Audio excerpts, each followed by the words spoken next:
Welcome to the World of Horror podcast with Mom and Mac. This is the podcast where we share our love of international horror. But sometimes we invite a guest on to discuss a film that means the world of horror to them. So welcome back to the show, Georgia and John Macy. Thank you. Happy to be here. Always a good time. Yes. Yeah. For those people who don't know about your podcast, can you just tell our WOHOs what your podcast is all about? Sure.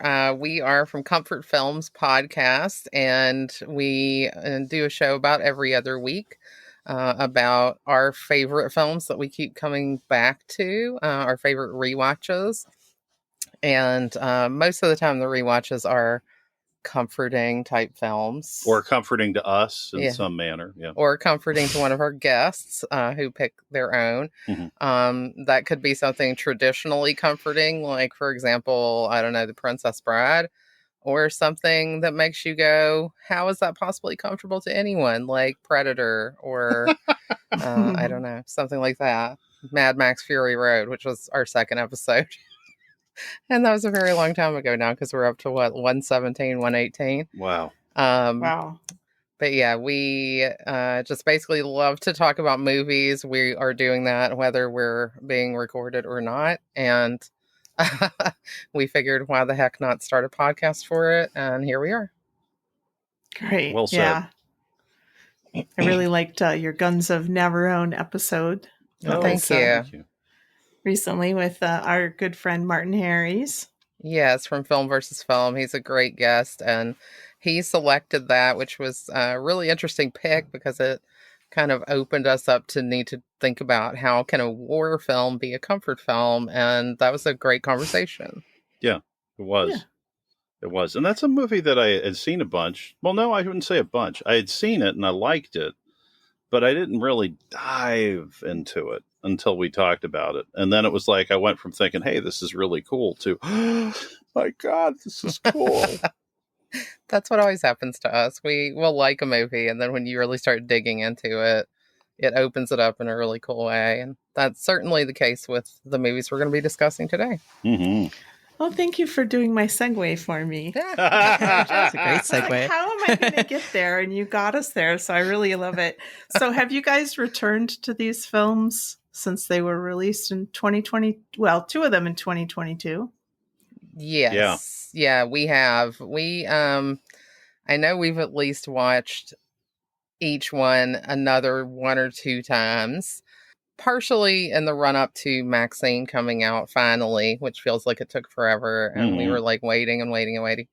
But we've watched them in between those times as well, just because they're a lot of fun and just really good movies. Like it's good story, it's good acting. They're very visually exciting. And I'd say that's especially true for people who love movies because they're so referential. So that's been a reason for us to revisit these. I think we would definitely call these non-traditional comfort films for us. Yeah. I mean, it's just like when we came out of the theater, when we went to go see X, I had no idea what X was or what it was about. And George is like, I want to see this movie called X. I'm like, yeah, okay. So we go to the movie theater and we see it. And I just kept being impressed by how much knowledge was coming to the screen. I didn't really know anything about Ty West before X. And you could just tell, wow, this guy really understands film. He understands film history. He understands film technique.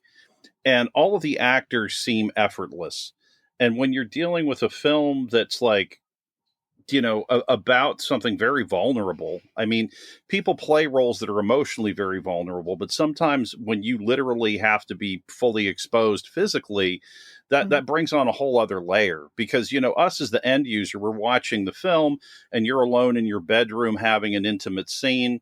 Okay. But the reality is, even if they have a stripped down crew, there are people standing around, you know, watching you, sticking a mic in your face, you know, hitting you with some makeup, you know, in those moments, which makes it really hard for you to have these really interior moments live.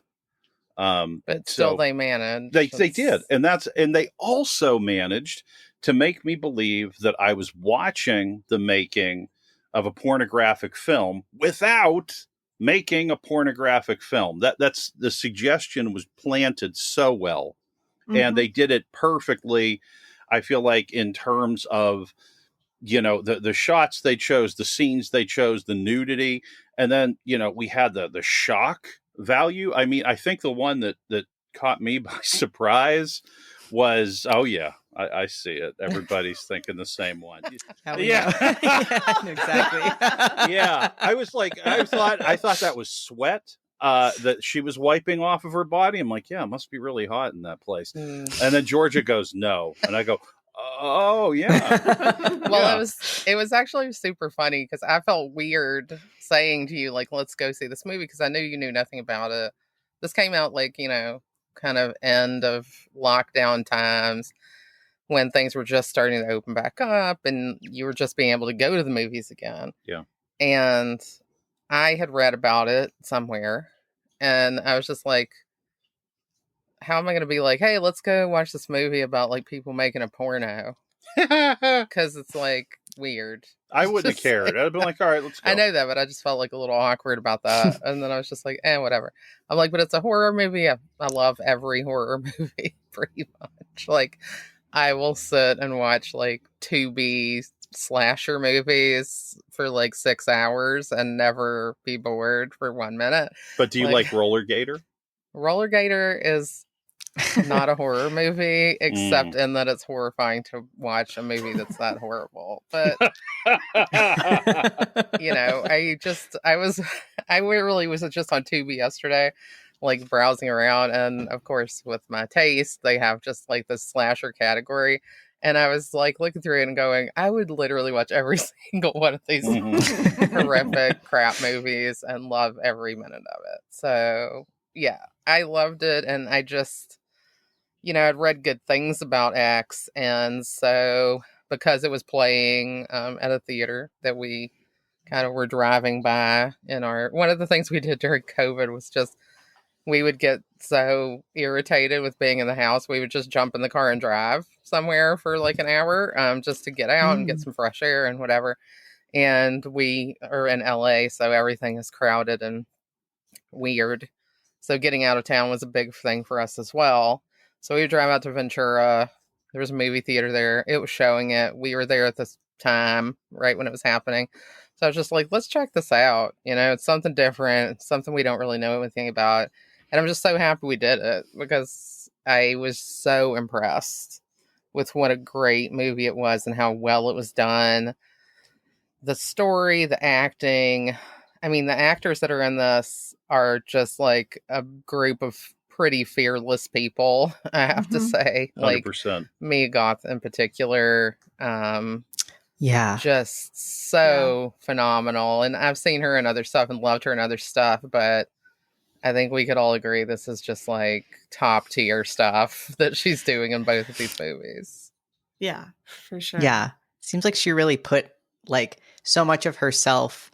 I didn't know the whole backstory behind like how involved she was with Pearl, like making it and a part of the process. So I just feel like it's so obvious that everybody like worked really well together and we're like bringing out each other's like passions and whatnot, which is, I feel like you don't always feel that so strongly through a movie. Yeah. Yeah. We saw it at an Alamo Draft House in Mac's hometown. And there weren't that many people in the theater, were there, Mac? Or am I remembering that? I don't think so. But there were some people behind us. And, the waiter comes around and sort of like, gives you the spiel. And he was like, there's a lot of sex in this movie. And there's like some nudity and violence and stuff. And he said something like, was it him who said, I sure wouldn't want to watch it with my mom. And I was like, funny, you should say that. This is my mom. But he was like, whoa, you're a cool mom. That's funny because I would have totally watched this with my mom. I saw Eyes Wide Shut with my mom. Yeah. Wow. Okay. I don't think I would have. I don't think I would want to watch this with your mom, but I would definitely watch this with my mom. but- Like my mom and I have a great history of watching horror movies together, so we would be into this one. And yeah, we the just Eyes Wide Shut rewatched. happened for us because it was like the Tom Cruise Nicole Kidman thing. She was really Yes. interested. And it's like Stanley Kubrick.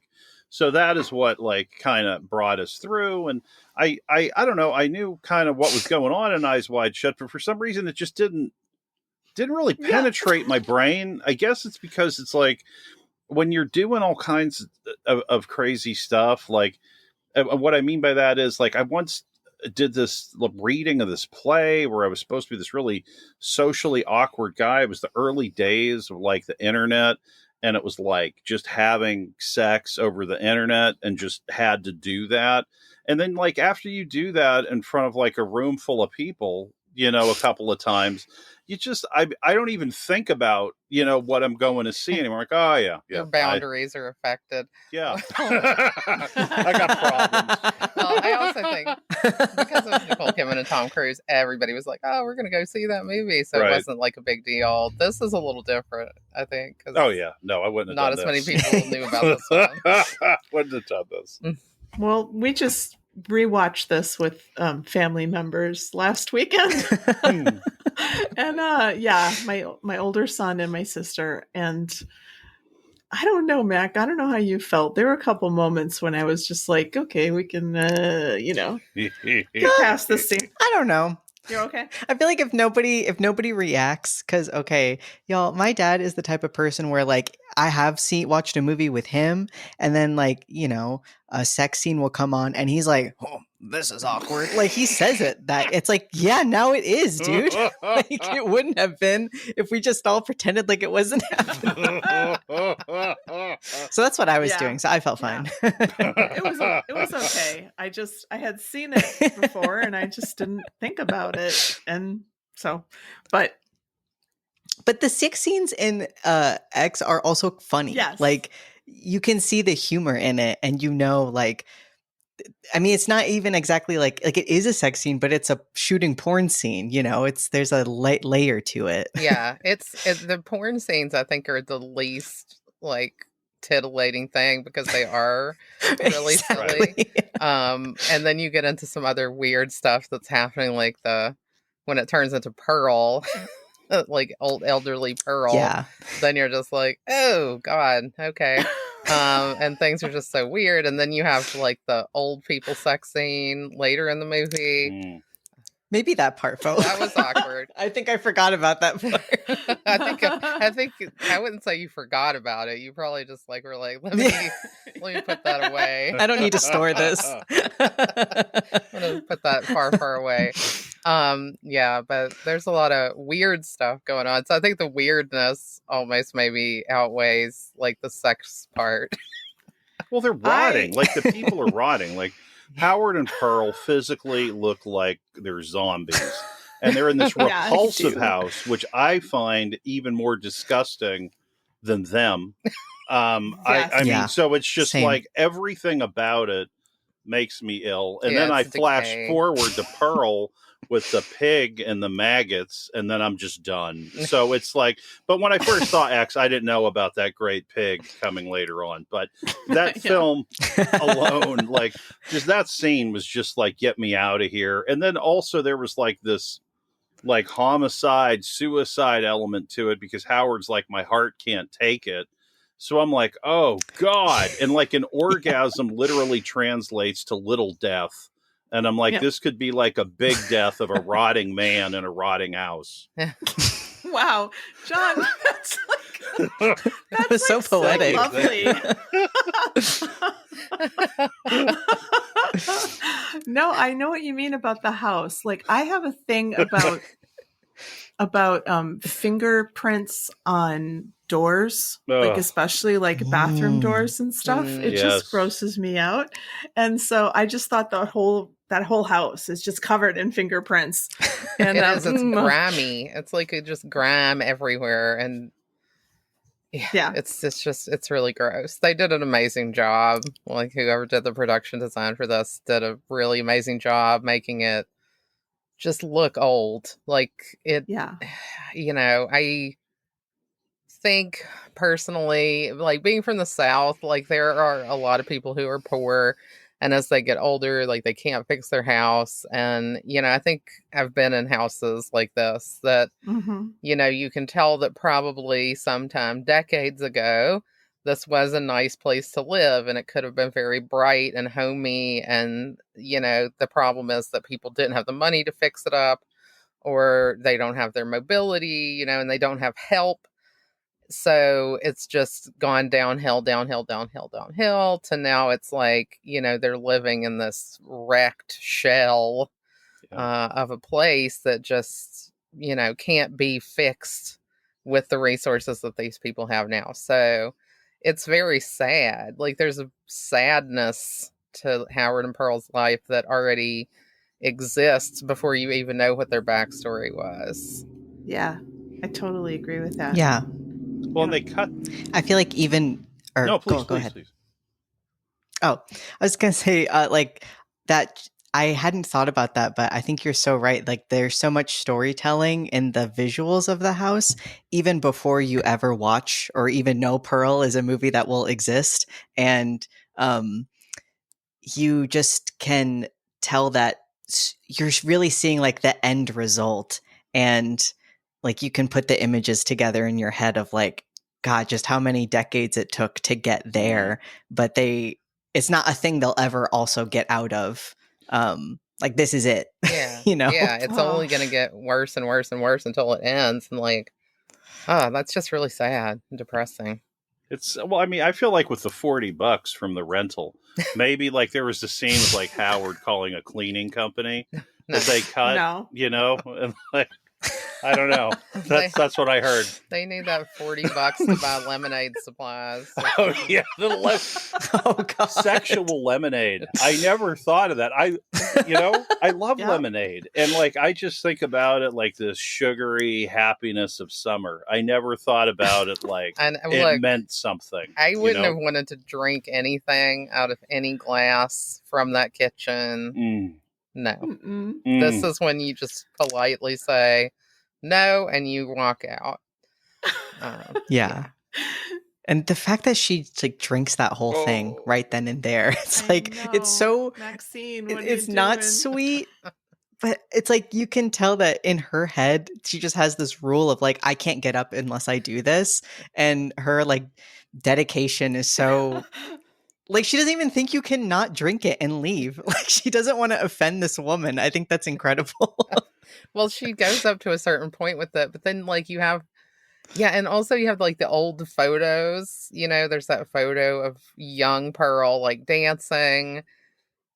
And it's just like the loss and regret of these people is just painted up on the wall and turning dusty and old. Like it's, they're living with like their regret all around them.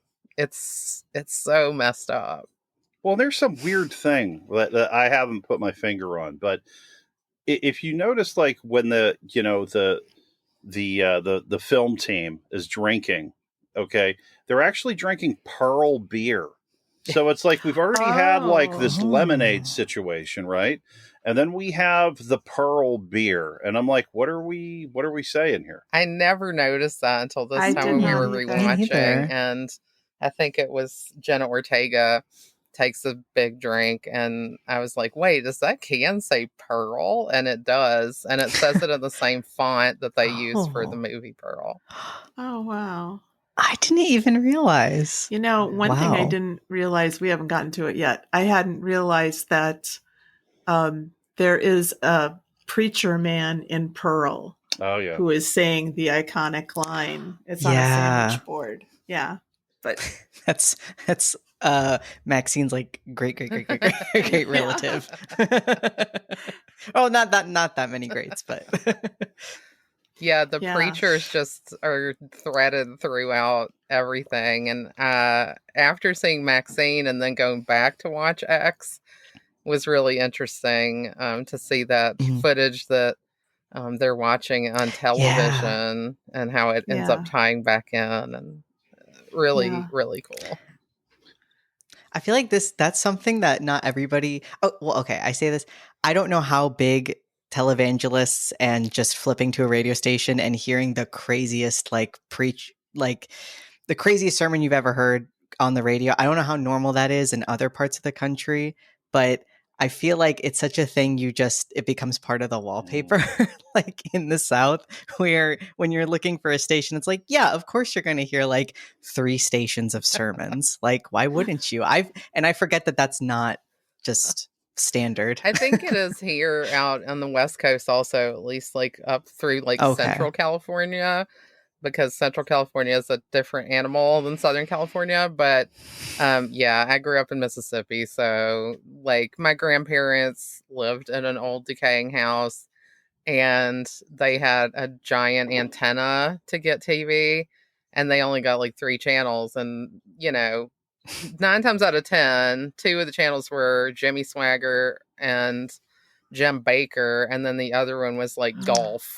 So... yeah, I had to have a good imagination. Exciting. And thank God I liked reading. So I just read their entire set of encyclopedias instead of watching that. But yeah, that was really what was going on. Like, that was early 80s, so not too far off from 1979 of X. Yeah, that was my grandma's house too. Probably around the same time. I'm a little older than you guys, but I was a little younger. So it all works out. The math all works out. But, I never really had like a televangelist thing happening anywhere. Even when I would visit my my family in Pennsylvania. I mean, what I vaguely remember is just trying to find things to watch. And the first time it was like the 500 Club. Or what are the 700 Club, whatever club it is, the Sandwich Club. And I would put it on and I would be like, oh, this is awful. You know? And so as soon as I would see that's what it was, I would get out. So I never really, I didn't have anyone that watched that or did any of that. Well, it wasn't really on. New England's a whole different story, I think, with that. Like, you guys didn't care about that crap. I mean, because New England is more Catholic and that's more fundamentalist stuff, not Catholic pilgrims. Stuff. Yeah. The Pilgrim Channel. Yeah, I watched that. The Mayflower Network. The Puritan Network. Yeah. Oh my God. Yeah. Cotton Mather's Spiritual Hour. I like these shows. These are good. Yeah. Well, the whole thing with like religion in all these movies, that, I don't know. I think they really pulled out something pretty interesting because, boy, I'm jumping ahead, that I'll come back. But, with like, I mean, when we eventually find out, that Pearl, her father, is this kind of guy. He is this televangelist. No, MAXXXINE's father. Thank you. These movies. Pearl's father is Thank you. Wheelchair bound. I don't know what. Yeah, and is that funny? Is that funny when he's in the wheelchair, or is it sad? I want to talk about him. Oh, yeah. I feel like it's really sad. Yeah. Or it's like almost like. Oh, sorry. I think it's sad. Obviously, it's sad, but I'm wondering: is he a syphilis victim? Oh, I never thought of that. That's an interesting question, because I think that the implication was that he had some kind of issues left over from having Spanish flu, because the mother keeps talking about like not wanting to bring germs back in, and people were very concerned about that. And of course, this was during COVID, so they were making a very strong parallel between the Spanish flu of 1918 and COVID. But I mean, I don't know what would happen from Spanish flu that would necessarily make you like an invalid at that point. And he's got like marks and stuff on his face and things too. So it doesn't feel like somebody who had sepsis or something, and maybe he had a stroke, but he's taking morphine. I mean, I don't know. It's odd. Yeah, there's something else going on. There's something going on. And I mean, the mother says something about him to Pearl. And it just sort of seems to me that, she's very anti-sex outside marriage and, this kind of stuff. So I'm just wondering. And then I looked up wars that were before, the the First World War. And if they were in Germany, I think the math works out. There was a war between France and Germany. It could work, sort of. I'm not sure. I was trying to make it work. But yeah, I'm just wondering what you guys thought about the father's condition. But we're not even really talking about the film yet. But it's hard It's because hard. they all tie together. All well, I intertwined. mean, and it's so intentionally tied together. I mean, the porn is called The Farmer's Daughter, and Pearl actually is the farmer's daughter. Mhm. When we go into, the next movie. And so no wonder Pearl was like having kind of flashbacks and wanting to like join in on this, because she's like, they're making a movie about me. Yeah. Well, here's especially the scene with, well, I know I'm jumping, but with the scarecrow, it's like it had just been so long since I saw each movie. So then when I saw them all condensed recently, I just didn't even make the parallel that it's the same pose of MAXXXINE in X, like her scene. So yeah, seeing that, she must have just been like, whoa, like they really did that to her. Oh, yeah. Well, and she wanted to. That's why she had her She break. wanted to be a star, right? And that was all her, and as she's older and like kind of losing touch with reality, which, I mean, we don't know how much touch with reality she's had in these intervening years either, because we're talking about, I don't know, 60 years passing or whatever between Pearl and X. And so she's what, in her 80s or something, I'm guessing. Like, she's really like losing her grip. And so I think these people coming, and she's seeing people doing, getting cameras and stuff out of their van. And it's like reigniting that excitement of being a star in her. And then she sees them like making a movie. The girl in the movie looks like her when she was a kid. She feels like this is about her, and she makes it about her. And it's really weird, because she's struggling with so much. Like, Pearl's whole thing is that she's just wanted to be loved. She's wanted to be wanted. Being left, with this horrible mother, because I think her mother is horrible.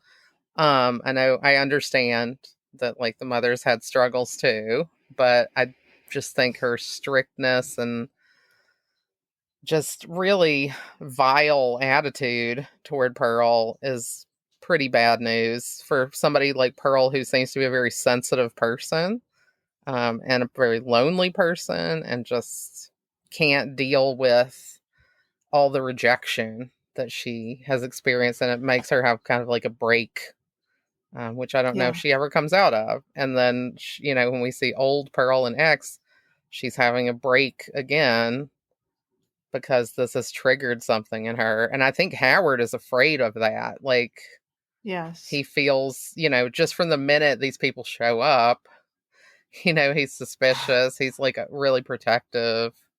But I think when he sees, they have cameras and they're like young and sexual, he's terrified of what this is going to do to Pearl. Well, Howard's also in a mental state of disrepair, because when they show up at the house, he doesn't even remember making this deal for the barn, and he has the gun. So I'm like, oh my God, he's in dementia. And I'm like, okay, so this just keeps moving along. And it's like when you have someone that has that condition, and they're living in a place, by themselves, or, with someone else who can't really take care of everything, you really do see a house in a sad, sad state of disrepair. I mean, everything is just broken. It's very, very hard to see. Well, they're very isolated. Like, this begs the question, I think, like, what happened in those 60 years in between Pearl and X? Because clearly, like, she went crazy. She killed a lot of people. Like, not a small amount of people were murdered. Right. But I do think there is like a different attitude towards mental health back then. And I feel like in a rural kind of area where there was already a lot of death from the flu, and there were, issues from boys going to war and not coming back, that it might have been possible to kind of have everybody look the other way and just be like, okay, you know, we're going to take care of her here at home. We don't want to burden anyone else. She's not going to get out and do this again. You know, everything's okay because, you know, her husband is here now to take her in hand. Yeah. And there's a lot there too that gets my wheels spinning about, you know, how they manage the aftermath of her just straight up killing her mom, her dad, Howard's sister. Yeah, that one in particular. I'm like, if you know they came from a rich family, the family would really be like, "Oh, our beautiful young daughter." But there's no proof, so yeah. You know what? I never even thought about it. I never even thought about it. But in the intervening 60 years, I mean, I think Pearl and Howard have worked out a deal, because Pearl has such a high sex drive. She has certain needs. And so I guess they've just been like getting men in, torturing them and killing them and dumping their cars in the swamp. Is that what you guys all think? I think so. Yeah. I mean, and that kind of tracks with the 70s kind of, well, in my opinion, like 70s horror where you have the rural, like Texas Chainsaw Massacre, obviously, is big reference for this film, where you do have, and I think about like Rob Zombie's work too, which is pretty much completely about psychotic hillbillies, like, you know, kidnapping and torturing and murdering transients or whatever. And you know, that's pretty much what we're doing here. I mean, I think that's kind of a big shocker that happens when you already know something's going on because you've seen like the VW Beetle that's like half in the swamp. But then when Jen Ortega is in the basement and this dude is like tied up down there, it was like, whoa, like you really, I don't know, like you really just got a taste of what's actually happening here with that. And it's terrifying. Well, this whole thing, the undercurrent, right? And this is something I really picked up on because pretty much I feel like every horror movie wants to be Psycho. And there's so much through all three films that leads us back to Psycho. You know, MAXXXINE, we're in the Psycho house. We see someone in the window. You know, we see Pearl's mother in the window. You know, we see all these things up in this high window.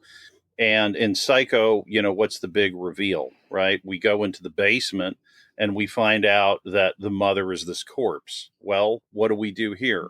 Pearl actually takes her, you know, burnt, scarred, messed up mom and her dead dad and puts them at a table, right? And just where everything is rotting. And Psycho had so much to do with sex. That was the whole thing, is that Norman Bates wanted to have sex, but sex was bad. So it's like, I'm going to have the sex and this is going to be a private thing and I'm going to kill them.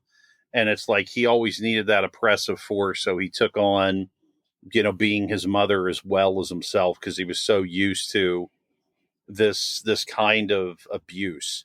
And so I feel that what happens here is that Pearl's mother is what is like the other half of Pearl. So it's like we have, you know, the person that wants to be the star, like the MAXXXINE side, but the killer, I feel like, is really the mother, because her mother had such bitterness towards Pearl. She always, you know, she said to her, you know, I wanted something different. I didn't want to have a husband that's an invalid.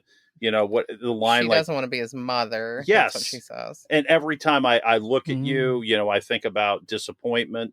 It's worded better than that, but it's just like Psycho is deep in this, but we went even further. And I mean, again, we see Pearl peeking through the windows when they're doing sex. This is like Norman Bates, right? Like peeking through, checking it out, going into the shower. You know, it's an escalation. So for me, I feel like that's kind of like, that's a huge theme in this, that I haven't seen Ty West talk about specifically, though all these other influences are there. I mean, it's a brilliant guy. No, the Psycho thing is really good. Like a lot of good points there. Yeah. Yeah. And I love like then how he ties it all in MAXXXINE with like literally going to the house. Like I hadn't thought about, but yeah, you're so right. All the details fit. And I feel like Ty West, it's just so clear how much he loves movies. And I love this kind of like homage where you can tell it's like, I saw this cool thing and it inspired me to like branch off into all these other things. And I just think it's so great that he literally pointed basically at like Psycho in the third movie. Like, yeah, I like this movie a lot. Yeah, master of suspense. Can't beat it. I have a terrible confession, and that is that I really don't like The Wizard of Oz. But Okay. I really, I know I don't know. It's an unforgivable thing as a film lover and American. I don't know. That's okay.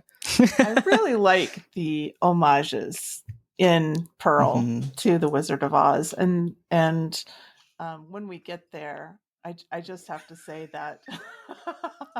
I feel like we're there. We're all there for it. Time is a flat circle. I just love it that she just has a dance number with a scarecrow in the middle of this film. I'm just like, I can't believe that they just break into Landslide in the middle of X. Oh yeah. Like yeah, that right? Just, I forgot about that. That is just a thing of beauty. I agree. I think it's like they had Brittany Snow and they're like, if we don't have Brittany Snow sing a song, what are we doing? Yeah. She has a great voice. So.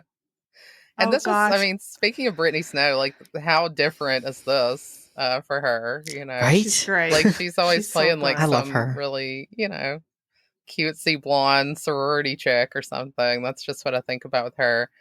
But like, I think she kills it in this movie. Like, the character of Bobby Lynn is so cool, and I feel again like this is like so many people that I used to know from when I was growing up in the South. Like, not that they're like, you know, strippers and going into porn, but like she almost has like this kind of Southern Belle type of thing going on, like little debutante situation, but she became like a stripper instead of, you know, getting married to like a rich guy. I mean, it was like she had two options, and this is one she went with. So I'm like, all right, cool. And I really love the feminist sort of manifesto also that breaks out in the middle of acts, and the whole conversation that RJ kind of reveals his true character, you know, as a result of that conversation.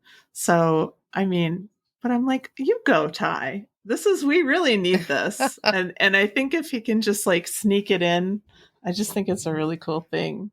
It's really well done because I love the way that scene develops. Like, I feel like Ty West really gave that time to breathe because, you know, it kind of starts out with RJ being like, yeah, it's just a movie, like telling the girlfriend that. And then by the end of it, she's like, what are you so upset about? It's just a movie. Like, it's not real, you know? And I love that. I just think that was so brilliant because it, you know, there wasn't a rush to like shove the point down your throat. It was just like there was time to like breathe it out, and it's really well done.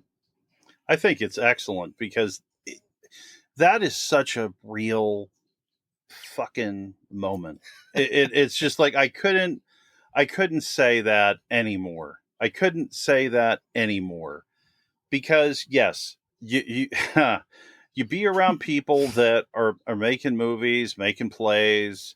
They're all about, you know, this female nudity. That's what's happening. This is what, you know, the piece demands. Okay. But if it comes to, you know, your girlfriend would be great in this, then the whole discussion changes. Oh, well, you know, she's not right for it. Why? You know, and it's like, I adore this. Like, Ty West has like king-sized balls to bring this out. And it's just like, but it nails it. And then we see, you know, RJ crying in the shower afterwards, and son of a bitch, that is it. Like, I mean, I can't I can't get over it, because men have this whole thing about, oh, I got to sow my wild oats. I got to go out there. I got to be free, right? But it's fine for them. And then their partners are supposed to accept that. But when their partner's like, hey, I want to go check this out. I want to do something for myself. Right. Yeah. Then it's like his masculinity is like destroyed, Mhm. like not just threatened, but like completely destroyed. And I like that, like, Ty West doesn't let him get away with it. He just is like, oh, yeah, you're going to take the keys and leave everybody there? Well, how about you just get murdered in the driveway instead? Yeah. Oh, boy, like, so murdered. so murdered. Good. Like, extremely murdered. Like, do you guys know how many times she stabs him? It's like some crazy number. I do not. Do you? Didn't count. I don't know. It's like Okay. 23 or something. Oh, wow. It's like a crazy number. It needed to happen. Well, and again, he keeps proving how terrible he is, because it's like Pearl is interested in him sexually, okay? Mm-hmm. And everybody has different things that they're interested in. But it shows what a degenerate he is, because he just discounts her for her looks. He doesn't know who she is. He doesn't know anything. He's just like, ew, old woman, and that's it. And it's again just to show how shallow this guy is. Yeah, RJ just sucks on ice. Like he's supposed to be so smart and artsy, and you think artsy. Like that's the problem with him anyway, right? Like he's just like thinks that he's so great, and like Lorraine is just his assistant, and she's just there to like carry crap around and like support him. And when it becomes something where, like you kind of said, she is like, maybe I'm not satisfied at this point just being the chick who holds your crap while you're doing your art. Yeah. Or just being kind of an ear to listen to his bloviations on, his artistic vision for a skin flick. Let's be honest. Yeah. You're making a porno. This isn't. I'm not discounting that there can be art involved in making a porn film, but he acts like he's like, baby Scorsese, like shooting the next big film, and it's like, get over yourself, pal. Well, the shot with the... And I love how they, so often I just feel like subtly they show just kind of like what a doofus he is, but in a great way. Like in the beginning parts where Bobby Lynn is like, shoot it like this. So, you're about to say, yeah, like, so it looks like, it's his penis. It's like, that's genius. Like she is a genius. And he didn't even think to do something like that. And she's like, yeah, this ain't so hard. Well, it's like, and he's a prick about it still. He's like, when she gives the suggestion, he's like, yeah, I don't know. And then he does it. And he realizes it's brilliant. It's so good.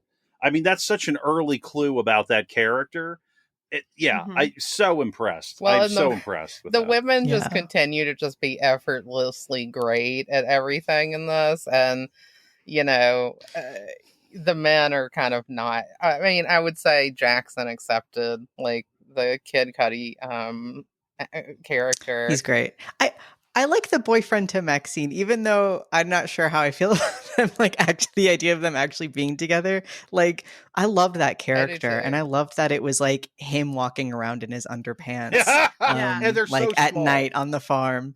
He just like he's got nothing on. I like that character too. I mean, he's kind of a scumbag, but at the same time, he's just funny because he kind of embodies like this lower class, like entrepreneurial spirit guy that I think, we can recognize. Like he's some kind of white trash kind of guy, I'm thinking. But he's just like, yeah, we're going to do this, and he just thinks it's going to solve all his problems, and it's not. And he's exploiting people, but at the same time, he's kind of just a mess. And I think he knows that. Yeah. So it's a little bit less shitty than RJ, who just thinks he's amazing and isn't. But Wayne is correct. So I think that's kind of tragic for him. He is correct that like amateur porn on tape would have made a lot of money. Yes. Yeah. He would have done an amazing business if he had made it out of this. That is the tragedy of Wayne. Well, with Wayne, you see, Why didn't he wear shoes? why didn't he? Wayne, well, he Stupid. is dumb. But here's the tragedy of Wayne, okay? This is like, I'm with you. Wayne gives you like this Luke Wilson vibe. He gives you like this, I feel like we're in a Western. We got this cowboy marshal that's going to lead us through the Badlands. I'm like, we got it with Wayne, right? He gives you that safety. And, but with Jenna Ortega becomes interested in being in the movies, then all of a sudden it seems like his affections shift to Jenna Ortega. And so I'm like, ooh, okay, we're going to be moving over here next. So that's like a little bit of a clue of what could happen. And also it's like, he does the right thing for the most part, but he's kind of like, we see underneath, he gets really pissed at one point where he's like, I'm not getting involved in any more of this stuff. He's like, this is it. He's like, all right, whatever. And so it's like, you like Wayne, yes, business genius. But like, if you think about it in a weird way, like I'll call him Bad Wayne. Bad Wayne is the projectionist in Pearl who also talks about it being a business. He has like similar speech. Yeah, like this is the next big thing. This is going to make a lot of money. Very much so. Yeah. And then in the third film, we have, like the platonic boyfriend of Maxine, and he has a video store. So it's like we've come full circle with the men in business. That's interesting. Yeah. Interesting. It's interesting that you see something with Lorraine with Wayne, because I don't. I just saw like dollar signs because I felt like he just was like, all right, we've got like the blondes. Then we have like, this all American girl with like Maxine and her braids and her little bandana and her little no top with like the overall shorts on. And then you have like barely legal Lorraine as like your third person. So it's like he just feels like he's checking the boxes off of all the types that they could want for this movie. And I think he's just like, all right. Like, I think he's just ready to exploit anybody who's ready to be exploited. It's for whatever money is going to come out of it. And he's not wrong. Like, he's not wrong. Like, one of the big things with porn is everybody has their preferences. So he's just trying to click off every box that he could so that he can appeal to the broadest range of people who will pay for this. I'd like to see like Wayne's like sales speech. You know what I mean? Like Wayne with the investors, Wayne at the awards. He's a good old boy type. So he definitely would be out there like glad handing people. I don't know. So it's, you see, but this is the thing. Like I actually like the character of Wayne. And so when I was like, ooh, no, I think he wants to be with Lorraine. It was just like this creeping ickiness that I kept going, no, just push it away. It's not real. They just don't care. Like, he's very open. And Maxine, I don't think Maxine thinks that he's like her be all end all. He's another step toward what she's going for too. Yes. Like, he's a vehicle for her. Maxine is opportunistic. So with her, this is just like, okay, I've been stripping. That's good. I get some attention from that, but that's not going to make me a star. This is going to get me up on screen. People are going to see me. This guy can do that for me. I don't think she sees him as like a long-term thing. It's just like the next step till she can get to Hollywood. Well, think about this. This is weird, okay? I was like, oh, wow. So it's like, okay, so, Wayne and Maxine both are interested in the pornography business. Both of them want to be successful. And it's like, what do we see? We see Maxine becomes the star. And, throughout, in the other two films, we see that, men essentially fail in the pornography business. I don't know. Maybe I'm reaching here because I reach sometimes. But like that's kind of, I was wondering about that. Like, it's like, is that a thing that's being said? I don't know. I think that I think that maybe as part of this overall kind of discussion that these movies are having about female sexuality, because obviously that's a major theme of, women wanting sex, which is something that I think has been stepped on and shoved under the rug for like literally hundreds of years at this point. Like, women are not supposed to want sex. Women are supposed to be there for when men want sex. I mean, that's basically what the kind of story has always been. That's the narrative that our culture has created. So in these movies, we have all the women standing up and saying, excuse me, but that's not true.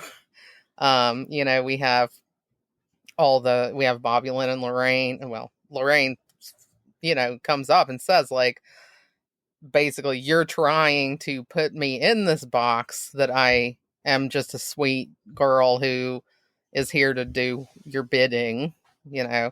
But I do want to have sex because I am young and I do want to take advantage of this while I have it. Why wouldn't I want to do this?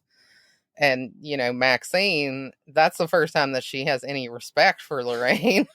At this point. And then she finally she's like, oh, okay, this person maybe isn't, you know, a pain in the ass. But like Maxine obviously is highly sexual. Bobby Lynn is, and Pearl is. And with Pearl, it's like in X, that's like the most transgressive of all, because if, you know, childbearing age women aren't supposed to want to be sexual, then, you know, postmenopausal elderly women certainly aren't supposed to want sex. And the fact that she is, you know, this 80-year-old woman who still wants to have sex and wants to be wanted and desired and loved is, I think, difficult to handle for everyone, including us as the audience, you know, because they do make her like physically grotesque looking, and they do make it creepy. Like when she goes to, the worst part of the movie for me, when she goes into the cabin while Maxine is asleep and, like, you know, takes off her clothes and gets into bed with her, and she has blood on her hands and she's patting, you know, Maxine's body and stuff with all her gross blood hands. It's absolutely disgusting to all of us. Like, nobody is okay with this, but, you know, it forces you to reckon with the idea that sexual desire doesn't turn off just because you're old. And I think it's really brilliant. I don't really know of another movie that addresses this frankly. I mean, obviously we have kind of movies like with older women who are still sexual. It's always Helen Mirren in the movie. Used to be Susan Sarandon. Yeah, but I mean, you know, these are like beautiful older women, right? There's nothing grotesque about Helen Mirren. She's gorgeous. It doesn't matter how old she is. She's still beautiful. She's still attractive. She's still desirable.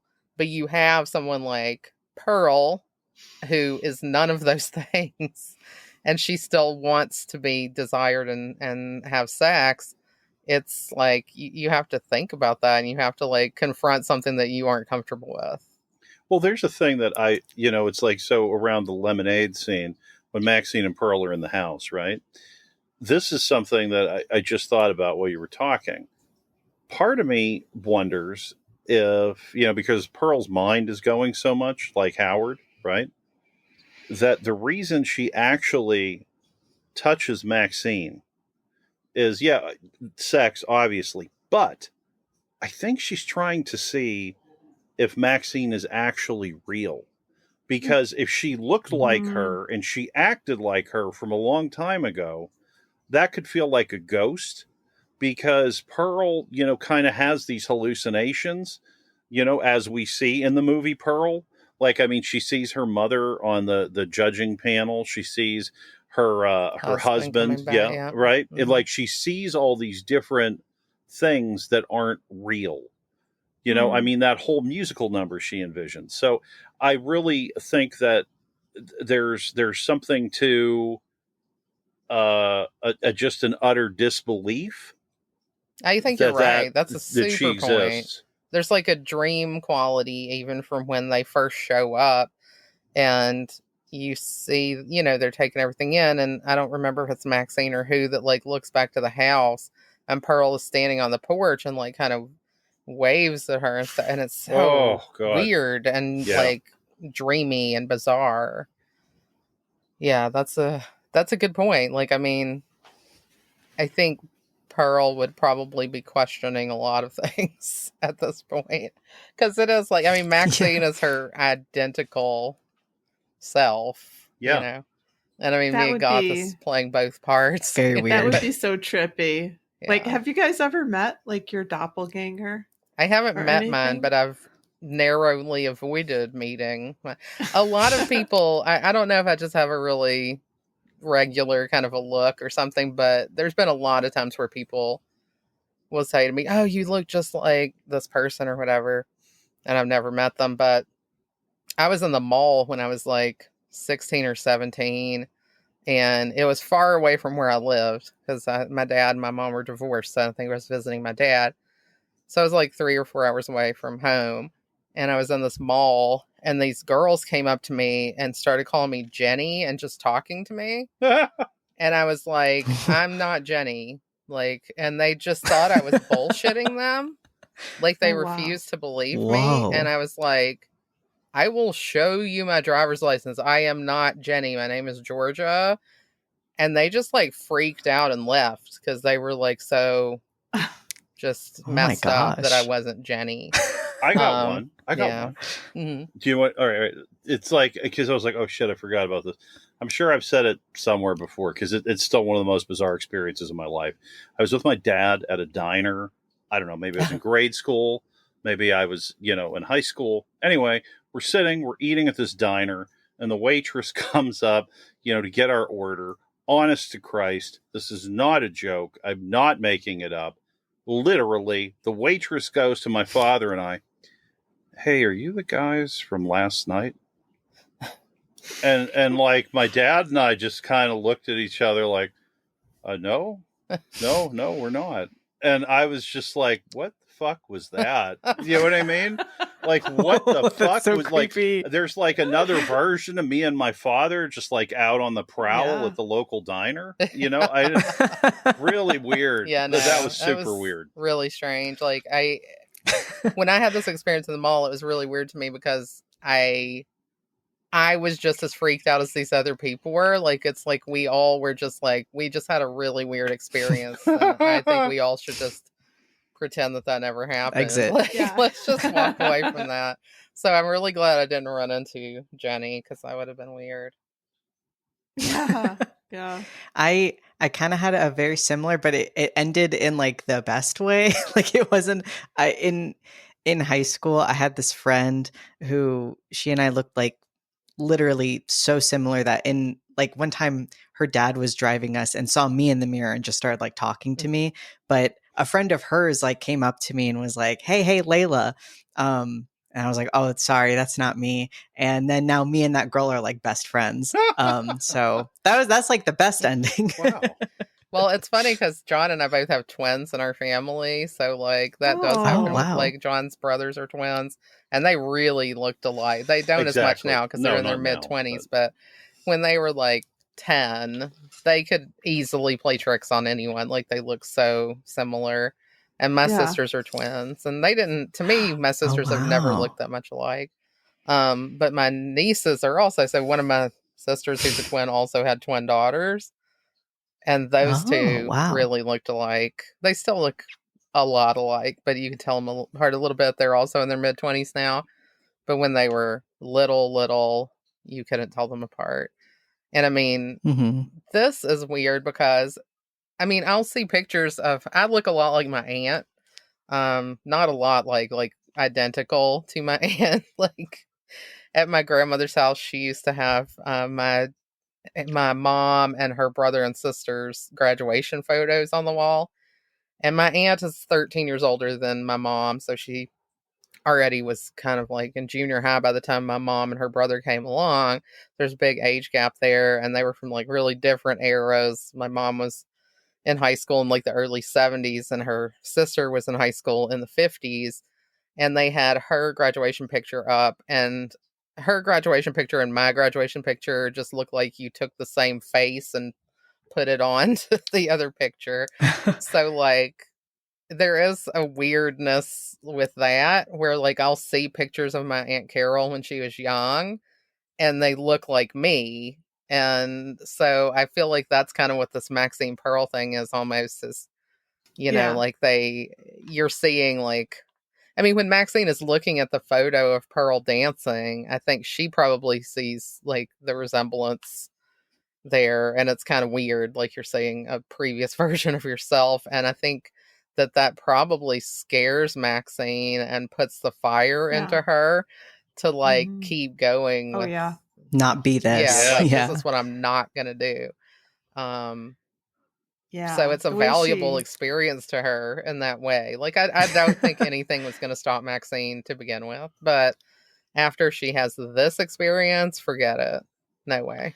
Yeah. I love the way she just like hauls ass off the farm, you know, even with like one flat tire, it's not going to stop her. Nope. Like she's just getting the fuck out of Dodge. Yeah. And we get the iconic phrase, right? Yes. She will not accept a life that she does not deserve. So she sure doesn't. Yeah, it's interesting to contrast Pearl and Maxine. I guess we probably should move on to focusing on Pearl as much as we've already talked about it, but it's just so interesting to me to see that we have this character of Maxine who is, I think we still think by the end of Maxine of X, on her way to, you know, something greater. And it doesn't matter that she just is like the final girl from the slasher movie. If anything, that makes her more ready to move into the next phase and more determined than ever. And then we have the backstory of this old woman whose head just got smashed in by, you know, the tire of the van tire. And we see like what got her to this point, and it's such an amazing thing that they made that movie anyway. Yes. Yeah. Seeing the like trailer at the end of X was such like an amazing experience. Like never felt many things like it, because we were just like, wow, this movie was so awesome. You're thinking like, yeah, I would love to know more about this movie. And then the previews right at the end, it was like euphoric. Yeah. Wonderful. Yeah. And I had no idea. And it was really super cool the way that it came about. Like we were just watching a featurette about both movies, and Ty West and Mia Goth both talk about, you know, when they were working on X, you know, they kept talking about the character of Pearl and just kept kind of like making up backstory for her as an aid to Mia Goth coming up with how to play the character. Because I think she had a hard time. Like, I mean, she's flawless and amazing in both roles, but I think she had a hard time with Pearl because she had all of this makeup on.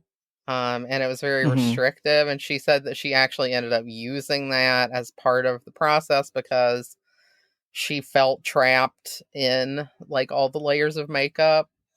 And the fact that she was able to like really create this character and emote through all of that is pretty damn impressive. Like, again, I just wish that people were more recognized for roles in horror movies sometimes, because the acting that took place in this film is like, I to me, this is like Oscar level acting that she pulled off. I agree. And nobody would ever do like award something like this, but for, you know, at that level, but they should. Because I mean, it's everything that she was doing was just as impressive as one of these like prestige actresses doing some big drama role. I mean, because she makes you feel bad, she makes you feel complicated about this character who in X is a kind of a grotesque elderly like serial murderer, and still you learn so much about her through that performance. I just am 100% blown away. Like, after we saw X, I think it's pretty much a foregone conclusion that if Mia Goth is in a movie, we're going to watch it. Yeah, like, I don't care what it is. Yeah. I don't care what it's about. I don't care how weird it's going to get. In fact, I welcome that. Like, whatever it is, I'm in. And yeah, I wish that she would get recognition. She's gotten some recognition, but not enough. Just not nearly enough for how great that was. Her performance, Ty West said, she just always gives you 100%. It's always 10 out of 10. It's a person that's fully committed and will go anywhere to do the job right. And, when you have that kind of drive, you have that kind of commitment, you have that passion, it definitely comes through. And I mean, these long takes and Pearl with her crying, right? like in the credits, for God's sake, or that monologue, who knows how long that is, which is just mind blowing. And that's a one take situation that just shows you the quality of her work, that she can just stick that monologue and they're like, okay, that's the one. And it's just like, holy fuck, because we're used to cuts in films. We're not the type of people that are patient nowadays with film. Especially in horror film. No. I mean, horror film is always like got these quickly paced, like action-y type sequences. But, when do you sit and do like a static shot monologue of someone for like, I don't know, minutes long, I have no idea how long that monologue is. It feels long. And I think it's because emotionally it's painful and she delivers it so well. Like, you're watching it, right? And you're like, oh my God. She's talking to Mitzi. She's telling this whole story. We're not even seeing her reaction. It's like we are Mitzi, right? Yeah. Because we're just like, oh my God. Is she going to keep going? How is she going to pull this out? Is she going to say it's a joke? And it just keeps getting worse and worse. It's a slow moving train wreck that's gorgeous. Well, I mean, and if you're the recipient of hearing that monologue, which we are, like, and Mitzi is, you're not gonna feel comfortable, like, with being able to escape that situation. Like, no. like, too much. No. I mean, I like the end of it. Mitzi's like, all right, then, I'm gonna go. It's like, no, I don't think you are, but good luck with that. Yeah, it's crazy. I was actually saying that to John, like, when I'm watching Pearl, I'll be watching it and I'm like, wow, this movie's really good, but if I'm gonna compare it to X, I really think I like X better. Then the last third of the movie happens. And Mia Goth just like takes it to a place that you did not even know you could go. And yeah, she's insane and amazing in that. And it just is so painful because this person. I don't know how she can create so much sympathy because she's kind of a nightmare in so many ways. I'm the truth is I'm not actually a good person. That made me laugh when I saw it at first. It's like, we know. But like, you still have so much sympathy, even though I still love her. Horrendous. Like, I mean, obviously you don't want to know this person in real life, but like, just seeing her story, you just feel so bad because she's had a hard time. She's had a hard life. And beyond that, it's just like, it's almost like a personality type thing. Like, this is not the person that should be having this life. Like, right. She should not be isolated. This is not a girl that can be capable of being isolated. She needs love. She needs appreciation. She's growing up in a time where this is not the norm. Like, her mother just wants her to work, like be a farm worker, like do your chores, help me, cook, take care of your father. Yeah. All the stuff. This is not what this girl was made for. It's just like she's in the wrong time in the wrong place. And it really makes her crazy. Yeah, when I see a character like this, like, or like, that like Nurse Ratched, like TV show that Ryan Murphy did. Yes. Sometimes when I was watching that too, I got this similar feeling where I was like, man, I am so lucky that this was the time I was born in, because I'm not saying I would, murder everybody like Pearl or anything, but like, I do feel like if I had been raised in a very similar time, like this would not be the person in front of you. Like, I feel like sometimes when I realize how little it took some people to be like institutionalized, I was like, I am so lucky that I'm living right now, because like I feel like, I don't know, when I see a character like that, that's how I feel like I feel like she's done really well, because there are a lot of issues with her and she's not like an angel or anything, but it did not have to be this way. There was another, I guess Maxine is that other, she wasn't necessarily raised with like unconditional love, but different beliefs were instilled into her that I think let her form of mania be put to good use. And she's like in a different society and different culture where things are changing and where she has more freedom to pursue her goals in a way that is not accessible to Pearl at all. I have the same feeling that I'm very glad I was born when I was born, because I, am a woman who loves knowledge and loves to read and loves to learn and all this stuff. And if I was born like 400 years ago, when, my job was just to pop babies out and make dinner and clean the house, I would have lost my damn mind with that. I would not have been okay. And I'm sure that I would have gotten like burned at the stake or something. So fortunately, it's like an uncanny feeling, right? When you're like, when you read some things and you're like, nah, girl, I get you. Like, I understand where you're coming from. You're like, I don't want to relate to Pearl right now, but it's there a little bit. But I think it's so tragic when she keeps saying, I think there's something really wrong with me. And I think there's something missing from me. And there is. And, she's never going to get help for that. And it's just sad. No. I mean, we've actually had conversations with people about like old people who are a bit older than us, maybe boomer aged people who had older relatives with mental illness.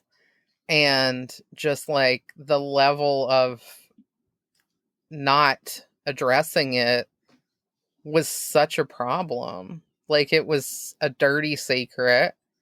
Like, if you had any type of a mental illness problem, it was just treated like, taboo and shoved under the rug. And maybe you just weren't allowed to leave your house, or you just had to deal with it within the family or something like that. And that's really sad, like, to think about how many people went through life just being treated like, a dirty secret, I guess, and didn't have a chance to actually live or come up to any of their potential because of that. That's funny you use the word dirty secret, because, I mean, with pornography, that was always the attitude as well. That's a dirty secret, that you have it. People have this stuff like hidden in their house or something. They don't want anyone to know. Yeah, they're treated, that was like they're a deviant, even though like literally, the majority of people are participating in some form of like looking at pornography or engaging with pornography in some way. I mean, like, even I would argue that even like super religious people that I've known, who, well, first of all, there's the people who are just like, I'm super religious, and then they shut the door and like whatever happens. But I'm even thinking about like people who I know that are like very moral and things like that, but they love it. So if it's a girl or something, they'd love to read romance novels that maybe aren't smutty, but are like just on the edge of it, and they imply, sex or something like that. There's, we're humans. We have sex drives, like, of varying strengths. And in the case of Pearl, having like a strong sex drive is absolutely unacceptable. And she's young in Pearl. She's, I don't know how old she's supposed to be, but I'm guessing like not, if she's more than 20, she's not much more than 20. She's young. Yeah. Girls got married super young back then. My grandma got married when she was 15. So like, of course you're sexual. Like when you're in your mid-teenage years, you're like hormonal as hell. Like you're going crazy. Think about, having to deal with that in 1918. And then you do get married, and then he has a way to not go to war, and then he fucking goes to war. I would hate him. I like, this is the one way Pearl can have sex, and then he up and leaves. Yeah. Well, that's what I was going to say about that monologue. When you start from "I hate you" for leaving me here, where are you going to go from there? But.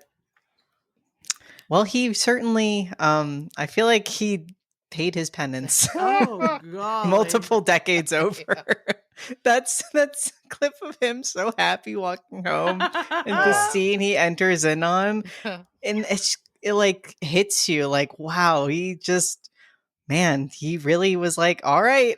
I mean, imagine like, I'll take care of you. You just spent years enduring the absolute horrors of World War I, which are not. This is supposed to be the good time. Yeah. Like, I mean, the horrors of World War I are well documented. Like the things that people had to deal with, and like trench warfare and all this awful stuff. And then he comes home and arguably sees something more horrible than anything that he's probably seen in war. Yeah. And I mean, boy, that sucks for Howard.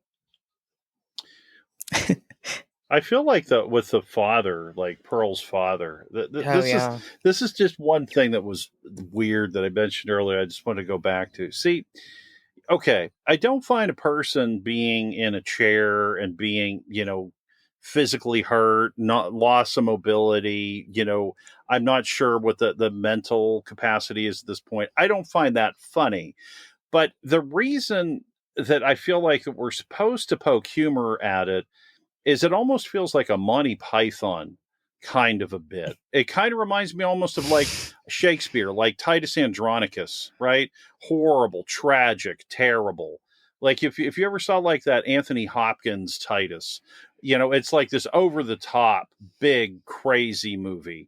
And so when you get to the end, you're just like, what the fuck is this? Yeah, you're like wrung out by that point. Yeah, he's almost like but it's just like they play him sometimes, I feel like almost like a punchline. And that actor is fantastic because he's still able to deliver emotion. Just with his face. Yeah. And he has nothing. He can't do anything. And he's crying at one point. It's like, I can't put my finger on it exactly. But again, it goes back to like a lot of horror will have like these comedic moments or just a laugh, something unexpected, just to lighten the mood a little bit. And maybe that's it. Maybe it's just me searching for anything in Pearl to like give me a second, because Pearl for me is a beautiful film, but it's so tragic. I can't stand it. I don't want to watch it. I don't want to see this happen to this person. I don't want to see this life. And, like the projectionist, oh, fuck. You know what I mean? Like, yeah. I really think he's the worst that's ever been, and it's just like, I'm like, I can't stand you. The audition, do you know what I mean? I understand that, right? Going out and auditioning, all of her hopes and dreams. So it's like, I'm yeah, because you're an actor. So for you, it's even worse to watch all this stuff. Exactly. Because I'm sitting here going, let's say this was literally the one shot I ever had at a job. This was the one shot I had. And I gave it everything I had. And they told me, kid, you're not good enough. You're not what we're looking for.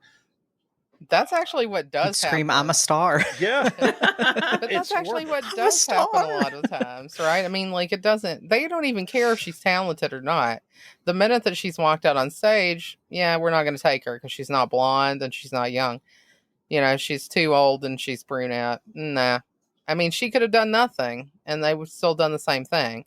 And that is what happens a lot when you're like going into an audition for something, because you know, it doesn't matter how much prep you did. It doesn't matter how hard you worked. If they see you and you're not the right look, meh, you're done. So I think that there is a lot of personal problems that you probably bring into that scene that the rest of us may not have as much. Well, it's just like, because it's, you know, you're putting yourself out there. well, like, that's it. Anytime that you are doing something artistic, you're showing a part of yourself that is intimate and you know, you're sharing something. And if people reject it, there's like hardly any worse feeling than that. And that's what happens to her. Also, as you rightly point out, it's the one chance that she's ever going to get. That's it. It's not like, you know, she's going to have a lot of more opportunities. This is it. Yeah, and it's just like you're done. It's like the Olympics for her in terms of you know, this moment, and this is what you've got. And it just is something where, oh God, when you see someone hang all their hopes and dreams on a moment, you know, you want that to happen. And again, it goes back to what everyone's been saying. We are sympathetic to Pearl. We still want Pearl to make it. And again, I think there's something to this because it goes back to Psycho. Why do I say this? Psycho had how many sequels where they just started, you know, making it a kind of a damn joke? Like up front, Anthony Perkins was in on it, you know, so it's just like, I don't know, but the whole thing about being a performer and coming up through the ranks to the top. Yeah. I mean, that's something I think that speaks to a lot of people that watch it. And, you know, I'm not like a big star like MAXXXINE or something, but, you know, I've acted, I've done things. And so it's like, I can understand the trajectory of this and where we're going. Something I do want to point out, which is really weird. So a million years ago, I was getting like this digital film certificate. And I was told that, you know, if you were a crew person and you did a good job, you could actually get a job on a porno set. Now, you would be hired, you know, as a gaffer, you know, some things, one of the technical jobs. You would go in there and you would set the place up before the action actually took place. This gets really interesting. So people would be doing this for the experience, for the job, but they don't want any trail of anything that they did. So if there was credit, it would be some baloney name. And the added bonus, which makes it feel like super like taboo, they paid you in cash. They would like bring you down to a room where there was like a table of cash. They gave you your cash and you went on your way. And it's just like, whoa, okay. And it's like you can come up, you know, through so many different ways. And I mean, that's what this movie really, really shows you. I mean, I didn't work in porn. I didn't do any lighting for porn, I'm sorry to say. You know, but, you know, there's still time. But, you know, it's just, I think that, you know, when you're coming up as a performer, you work on all kinds of different projects, you know, like varying budgets. And there were people audiences who did porn stuff, and like Sylvester Stallone. Yeah. Yeah. That's the wildest one, is like, when I learned that, I was like, what? I was like, oh yeah. Okay. I think it's like one of the titles was the Italian Stallion. And yeah. I mean, all these different names for it. Yeah. But he, you know, he's a success story of somebody who did porn and then went into mainstream. And I think like Tracy Lords would be another, would be a female example. Yeah. Because she was actually underage when she was doing like porn stuff, and then ended up doing straight acting. And I think she's actually great. Like, I'm kind of a John Waters 80s movies fan, and she's in The Crab Baby, for example. She's freaking awesome. So yeah, it's interesting that there are people who did that, and I think like that was kind of the person I kept thinking of when we were watching MAXXXINE, because MAXXXINE, you know, has made a name for herself in porn and then is trying to get into regular movies. So, well, and everything I feel is kind of connected, like low budget things, high budget things, pornography. You know what I mean? There is kind of a through line. And if you're working on a crew, right? Like, again, if you had one of the technical jobs, on one of these productions. I mean, there could be a bunch of people that we don't know about at all who did lighting for all these films. That's what I find so interesting, because there would be no record of them ever having worked on these productions. No, I mean, work is work. Like, absolutely. I mean, we know people out here who do this stuff, and it's like, getting a job is getting a job. Like, you don't care what it is. Like, I've known people done extra work in porno movies. They're like, it isn't like I was naked, I didn't do anything. It was, I don't know, an office scene or something. And they were there and they got paid for the day. So it is like a functioning part, of this whole industry out here. I feel like thinking back about, or when you were talking about like being an actor, bringing something to that, watching Maxine put everything on this one moment, it also made me think about how I just feel like, this is going to sound really pessimistic, but I do feel like it's true. I feel like you were told a lie when you were a kid, which is that if you try really hard and do your best, good things will come to you. And I believed that lie for like a long time into my adult career, where at my prior job, I went in because, also it was like a godforsaken startup environment. Oh my God. That's the worst for if you believe, if you try hard, good things will come to you, because they're like, yes, please believe this. But so I had that idea, and like, I try to do my best, everything I do. And Rosie's like losing it right now. But like, I just had so many moments, because they would be like, yeah, Mac, if you have any ideas or ways you think we could do things better, I'd be like, oh, well, I've got a list, here you go. And I would talk to other people. I'd be like, don't you think this is stuff we should do? They'd say, yeah. And then just more and more, I realized like, oh, like none of this matters. And actually, like, they're counting on me putting in as much work as I can. And if I did, and I would see people doing like less than the bare minimum, not getting fired. But in my mind, I was like, the day I come in and I don't do my best, it's over for me. And they depend on having people like you. And exactly. I'm the same. I'm that person too. I've been in just about every job I've had. It's that kind of level of exploitation where they'll take whatever you can give and they want all of it. It's like, and the reward for a job well done is more work. Yes, exactly. You don't get, they're like, oh, you can handle more. Okay, great. Now we don't have to hire somebody else. Exactly. It's never and I feel like accolades and, nothing. It's only just more. Like, if you can do more, then we're going to give you more, and they're going to keep piling it on you until you're burned out as a shell of a human being.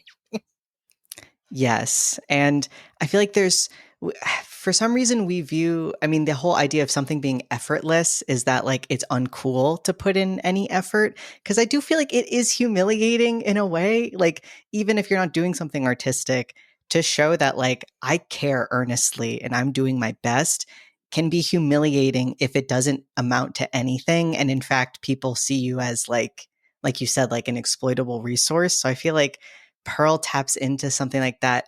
And the only way that can also happen is to have Mia Goth, who is putting in, like, she's not leaving anything behind. And like, in a way that's cathartic for me, because we are applauding Mia Goth, the human, for doing all of this, even though Pearl, the character, gets no reward from it. But because Mia Goth, like, her emoting for like, 2 minutes of credits, just smiling, it's like, I feel like it makes it all worth it.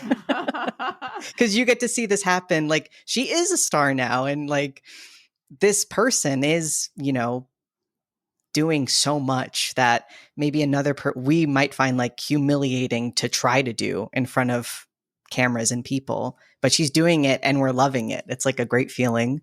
Yeah, that meta element helps out for sure. And she also had a lot of input into the artistic direction of Pearl, like, because of the discussions that she and Ty West had with making, the backstory for Pearl.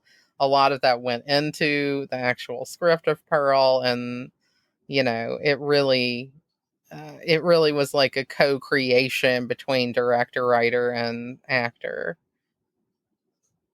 Well, when you have somebody that's going to go that hard with their performance. It's something that really inspires you to put in even more.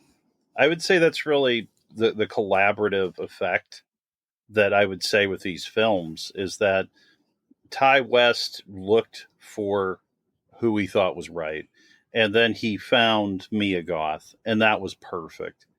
And she was the one that really, the entire trilogy rests on hook, line, and sinker. If she wasn't able to deliver, this would all fall flat. Georgia and I talked about this. It takes someone so special. And one of the featurettes we saw, you could actually see Ty West directing, and you could see how specific he was with everything. And where Ty West's, intelligence comes from is he's done everything in terms of film. He's written, he's directed, he's edited. He's just like, he's all over the place. He really knows what film is. And then, as we've talked about already, he has extensive film knowledge. So with that, he knows exactly what he wants. And so it's like when you have someone like Mia Goth that can do anything, literally anything, it's like you could go, I don't know, could you move that tier 0.2 centimeters to the left on the next take? And could you do it when I'm like mid breath? Because I feel good about that. Yeah, she can, and she does. Yeah, she's brilliant. And she got writing credit for Pearl, which is great because she, deserves it. I mean, like, I feel like she made this character like into something that could support a whole movie, like sure. Yeah. The Pearl from X is a supporting character, and because she like imbued it with so much like history and layering of emotion, it deserved to have that character deserves to have her own film. Well, and it's like the actor-director relationships that we've seen over the years. It's like, what do you think about? You think about the Robert De Niro, the Leonardo DiCaprio years, with Scorsese, right? That's always the first one I come to. And there's so many more fantastic collaborations over the years with people. And it just, again, the fact that this entire trilogy is told really, truly through this one performer, it just, again, it wraps itself in the movie industry so tightly. It's just like the more you drill down in these movies, the more you realize, oh my God. And again, it is all connected. There is a real respect for anyone that's really trying their best. And it just, you see what that effort can produce. I mean, but it's not, but that's the cool thing is like, it's showing you that no matter how hard you work, you can fail still. Like, and no matter how much you believe, there are pieces of this that are beyond your control. Because that's the thing with Pearl. Like, she does her absolute best. There's no question that when she goes in and does that audition, that she does the best that she can possibly do. Yeah. She's brought in like everything that she can bring in. But again, it doesn't matter because so much of who's getting selected for that slot in the dance troupe is out of her control. So you can work as hard as you possibly can. You can give it your all. You can have talent. You can have education and background, and you can have all of these things that you're bringing to bear, but you're still not in control because there's still some pieces of it that you don't have control of, and it just has to work out in your favor somehow. Well, it's just like with Pearl. It's like Pearl doesn't have the opportunities that MAXXXINE has available to her. And MAXXXINE had to, get out of where she was, get into a city to make it happen. But again, it's just like any other performer. And it's what they say with anything, musicians, actors, anything. It's like never say no to an opportunity until you literally can't do it. It's like when people are working, she's like, yeah, I'm going to go dance at this club tonight. I'm going to go do this. She just keeps going. This is true, yeah. MAXXXINE is like a workhorse. She just does everything. If only Pearl had cocaine. the cocaine. Like, or let's talk about the So cocaine. every other shot is Maxine's. At least in Maxine, I know she does it a lot in X too. But it feels like anytime she has a moment alone, it's like, whew, all right. Yeah, it's like She's got to keep it going. Yeah. Yeah. It's like that is the big thing. I mean, Pearl doesn't have Pearl doesn't have cocaine. Pearl has morphine. Yeah. You're and right. Morphine and cocaine are not the same for sure. Those very different effects. Yeah. But they do both have daddy issues. So yeah. Well, it's like Pearl getting naked in front of her dad all the time, like, and the stuff like with the tub. And I was always ready for that to go a real bad way. And, same. You know, I'm not saying it went a good way, but like it could have gone to a worse place than it did go to. So I was really glad that we didn't do that. Your mind is enough. Yeah. Like they don't need to put anything on screen. Yeah, no. I mean, there was definitely a feeling that. Well, I mean, it's an interesting question too, because the mom seems to have a lot of jealousy with Pearl as well. So, you know, is there something weird with the dad that's just, you know, happened at some point? Like, I mean, I think the question is open and is not answered. And, you know, I do feel like Pearl really does seem to have more of a closeness with her dad, but you don't know what that is, if it's like this is something that existed before his disability or not, or now that he's disabled, he's just like, you know, you know, an immobilized person who she can just set up wherever she wants and just have them be like her sounding board that she can talk to, you know, and he doesn't talk back and he doesn't judge her because he can't.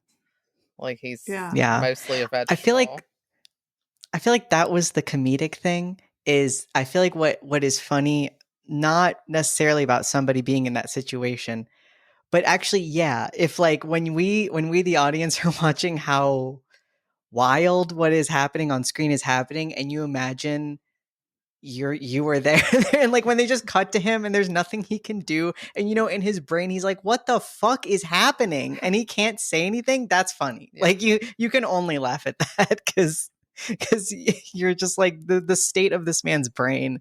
I can't even guess. But yeah, I do think I know it's poor guy, true. But like, and the actor's so great at just having these horrified eyes because all he can do is eyeball acting, you know, but he really does it. But I think like there's so much like question for me about what is the relationship between Pearl and her dad, because yes, he's like this vegetative guy, and then we have this whole weird ass scarecrow fucking sequence. Oh yeah. Oh yeah, you're right. You just have like this, a doll who she's basically humping to completion, and then like, you know, her dad is kind of like a doll, and she treats him like a doll too. Oh, and so I know this. Never thought about that. Everyone. Well done, though. Well done. Bravo. No, I didn't see it. I didn't see it.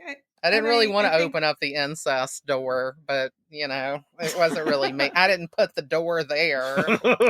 Yeah, you just pointed at it. It's not your design. It's not your design. Yeah. Wow. And we know that can happen like in institutions and stuff, you know? So I feel like it's fair to consider that somebody who's as psychotic as Pearl is would take advantage, and somebody who's like that high sexed and stuff. It's not out of the realm of possibility. Yeah, well, and we don't know what the relationship was prior to whatever it is that happened to him either. And, you know, if you're going to, like, open up the syphilis door that we opened up earlier, there's like a... We open up all kinds of doors. There's like... I know. Again, they put them there. We're just opening them. But there's like a mental aspect to that as well. So, you know, whether it's that you were born with it, like because one of your parents had it, or because you caught it sexually transmitted, then like, you know, maybe there's something going on there with Pearl, and at some point antibiotics happened and she was able to be cured. I don't know. Well, check this out. So when you were talking, you guys opened something up in my mind. So Wizard of Oz, right? We have this very technicolor look. Pearl, as we know, hallucinates. She's seeing the world her own way. And we have all these connections. We have the Scarecrow, right? And it's just like, so in Wizard of Oz, what's the deal? So we're following the yellow brick road. We make these friends along the way, and they all need things. And so, like, her father, I mean, I don't know what I would say the one thing is that he needs. Do you get what I mean? But it's just like the scarecrow, it's just like you need a brain, you need a heart. Do you understand? And it's just like she has the mother who's kind of like the Wicked Witch. Oh, yeah. Okay, so it's like you have that there. And then too bad she wasn't on the bike instead of Pearl. Right. Well, and then you also have the projectionist's room in the back, which is all green, which is like the Emerald City. He's like the wizard. Yes, he's up there. Yeah. He's the man behind the curtain, right? So it's like you have all the... That's really good, John. That's really good. So it's just like we've got, all this built in. And so it's like, I'm sure that there's even more, it's like, where's the Tin Man? Where's the lion? It's like, I don't know. You know what I mean? But I feel like when he takes these themes, he really dives into them. And he dives into them so fully, and he integrates them with his own work and his own vision that we may not, take it all in, on our first attempt. And then he also does something absolutely brilliant that I want to say is, again, we keep coming back to the theme of sex and pornography. And, people will say bad things about pornography. That was huge up through the 80s. Like, you would have people protesting and going out there, and you would have, religious people on television, the whole 9 yards. And it's like, I also feel that he's saying in this that pornography is a business where people work really hard. It's just like a movie, except the only difference is you're actually having, sex in this as well. But it's a job. It's a job like anything else.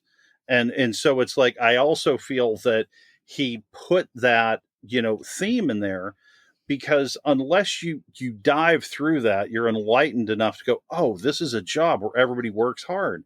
And this is just like any other movie. You'll miss everything that's down there.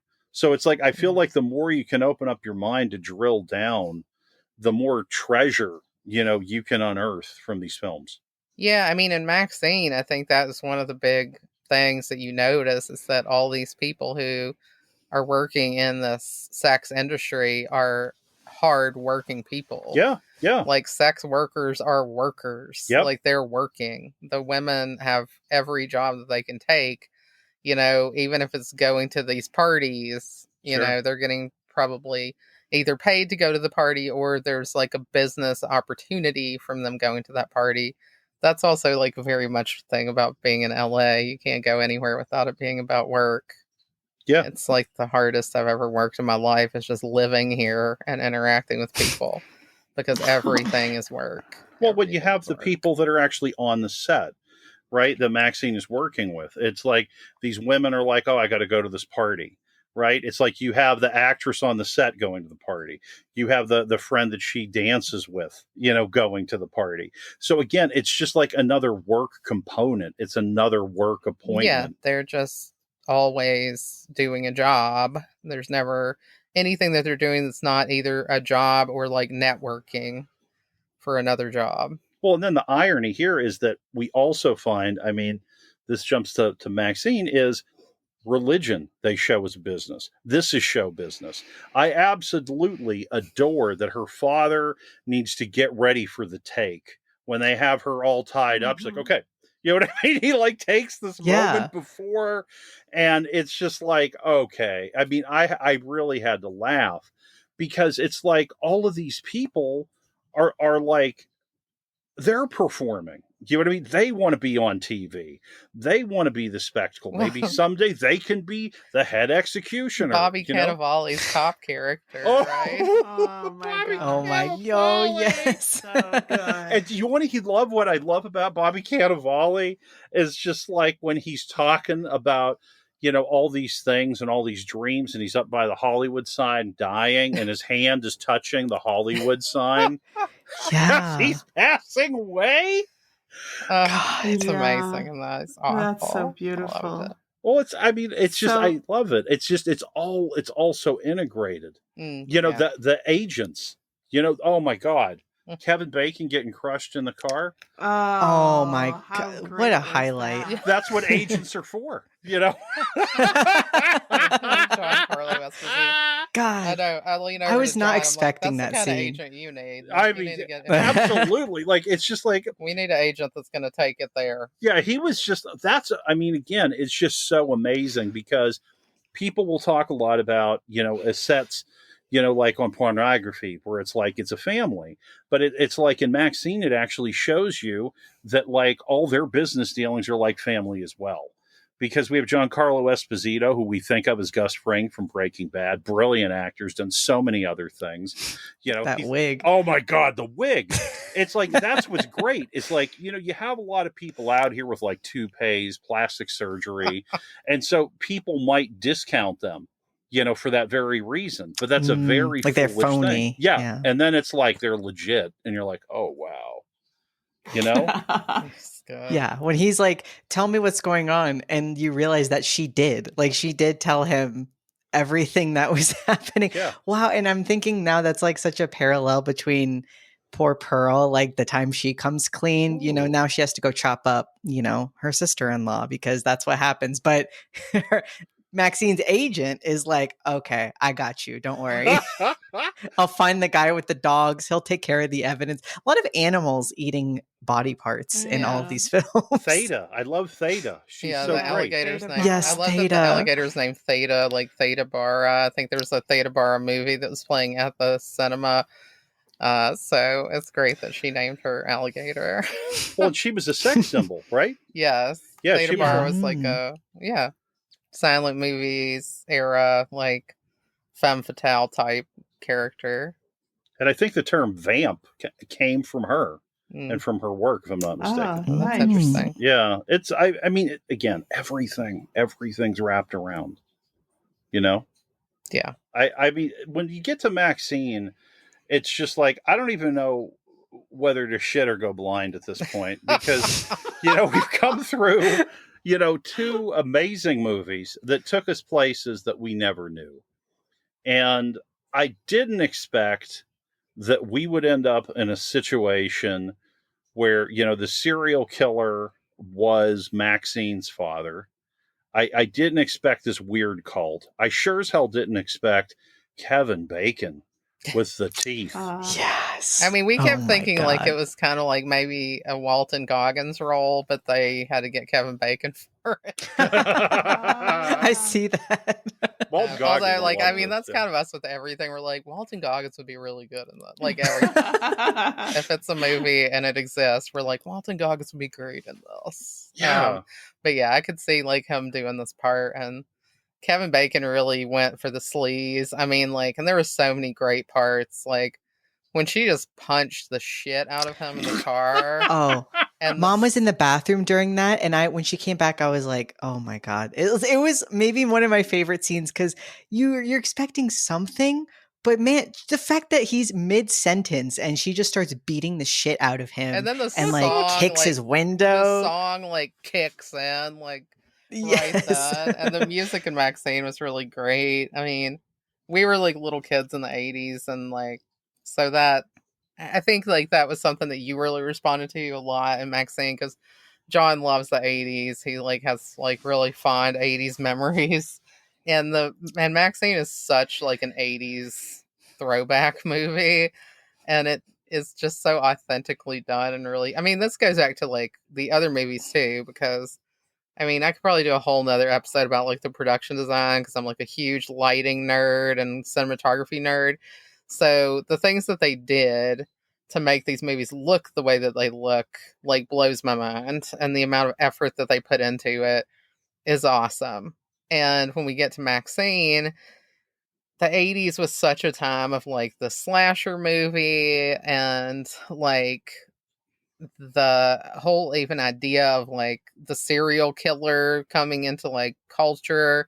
There were so many movies about this happening at the time, and they're doing like a riff on like Brian De Palma, and it's just awesome. Like I can't even believe how successfully they are able to integrate all of these styles and at the same time tell like a great kick-ass story that wraps up this trilogy in such a perfect way. And it is a triumphant ending also. I didn't expect that. And it's also about getting over your own trauma, because that's one of the biggest things. That's what we get in MAXXXINE that's different, is we have a female executive who kicks major ass and believes in MAXXXINE, is like, yes, you do it.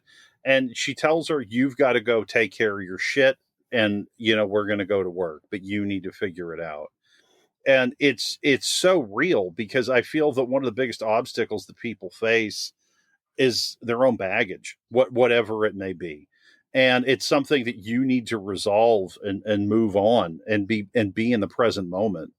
Because if you're working, whatever you're doing, whatever you're doing for a job requires your full attention if you want to do a good job. You can't have anything else lingering. You can't have any doubt. You just need to be exactly who you are. Well, and like the cool thing with MAXXXINE's trauma and abuse background is kind of that it's not only that she overcomes it, but like that part of her life actually becomes the engine for her triumph, like because of like what happens with her, like ending her dad. Mm-hmm. Like that's what puts her over the edge into like her superstardom. Well, and she's dead in the movie. The movie that makes her a success, she dies in. And because she's literally, the last shot we see is just that head sitting on the bed, okay, which is hilarious. But it's also something that's really wild, right? And this is just something you can spin around in your mind. You die in a movie, you're immortal. Do you understand? Like when you're in a movie, you're immortal because it's around forever. But if you die in a movie, it doesn't matter. You're still immortal. And that's like her big moment. And MAXXXINE starts with that wonderful quote from Betty Davis, talking about that, you aren't a success until you're actually a monster. And I think what that has to do with is confidence and believing in yourself. Like when we see MAXXXINE come into the audition at the studio, I mean, that's a pretty fucking daunting thing. You roll up, you're in this huge place where they've shot God knows how many movies that and they're sitting there at a table. Do you know what I mean? And it's just like, show me what you got. They have to like open basically like an airplane hangar door just to let you in the building. It's like a bit of an entrance. Well, those doors to live up to. Jesus, when you see those doors, when you're there on a studio and you're in one of these stages, I mean, that's, for me, that was one of the biggest things. It's just like, it's like you're on the Paramount lot and you just see this fucking door and you're like, oh my God. And then like on the side of the building, there's a plaque that tells you all of these movies that have been shot exactly where you're going to be. And they're like massive things. Like one of the stages that I worked on, it was like Vertigo was shot there. I'm like, fucking gosh. Vertigo? So it's like you read that and you go and you're like, fucking Vertigo. Yeah, all right. Some Star Trek, Vertigo. Cool, man, cool. It's just like you have all that. And for MAXXXINE to come in as ready as she is, it's because she has done, everything that she can do as a performer. She knows all the different sides of it. And again, all of these businesses, what is the most important end result? Money. Have you made money? Are you of interest to me? And can you make me money? And she's fearless at that audition. She has the top on with the zipper. They're like, you mind taking your top off? She doesn't give a fuck. She just unzips it, just shows it. I mean, that's the thing. Like, who hasn't seen her boobs at this point? Like, exactly. She's like, who gives a shit? Of course I can show you my tits. Yeah, it's so boring to her. It's like, okay. And I love that she's them. Like, you're lucky I'm wearing a shirt already. I mean, like, God. Like, she doesn't care. She doesn't care because, like, that's part of what she's selling and she's fine with it. Like, her comfort level with that is like, who cares? Well, it's like when she leaves and she's like, y'all better go home because I killed that. That was so amazing. That would knock my confidence if she walked out and said that. I'd be like, She's probably right. Yeah, I also love that she has this like massive Southern accent all the time, which for me personally, you know, I just take joy in it because I've worked so hard to like not have a Southern accent and failed so miserably. And yet, you know, she's just like, y'all better go home because I just killed it. I'm like, yeah, that's lovely. Yes, girl. Well, to walk in, have the confidence to know that you did it, and to just give that audition, you have so much built up, you know? And it's like, again, we think back to Pearl, when Pearl had her big moment and they said no. And I understand exactly what you're talking about with she didn't look the way that they wanted. However, I do believe that you never know. There's something you could have done. No, you're right. It is possible that she could have like done something so unbelievable and amazing that she blew their socks off and made them realize that they did want her after all. Yeah. But it's such an uphill battle. And it just, you know, it was just like she wasn't able to accomplish that with her capabilities. Like, she's like a country girl. She lives on a farm. She doesn't have dance. Like, she hasn't gone through years of dance training. And frankly, like, looks wise, she's plain compared to Mitzi. Mitzi's like, you know, especially for the time, like, you know, everything you watch ever that's like set, you know, in the 1800s, early 1900s, there's always like that one son of a bitchin' girl who's like just so gorgeous, and everybody's just like, oh, she's so pretty, and everybody else is just like, you know, normal in comparison. And I think that's what Mitzi was supposed to be. It was just like this little doll, you know, that everybody just was in love with, and there's nothing Pearl can do. I never say never. I mean, there's always something. When I say that, I'm exaggerating, but I'm just saying, like, it would have had to be like an unbelievable coup for her to have you know, been able to change their minds. Well, the other thing, I think it's. Oh, go ahead, please. I was gonna say, I think it's like cool and significant that, like you said, like the bitchin' female executive, it's like she's the one that sees something in Maxine. And I feel like though there were, I think, women on the panel, because like she sees her mom on the panel in Pearl, it's like there's a guy speaking the whole time. But I love how many women are involved behind the scenes of the movies in Maxine. Like this movie, there's so many female characters. You just don't usually get multiple female characters who are different, who say different things and act differently. And I feel like it's very significant that in that case, it was like a woman who saw her and was like, I'm hooked on you.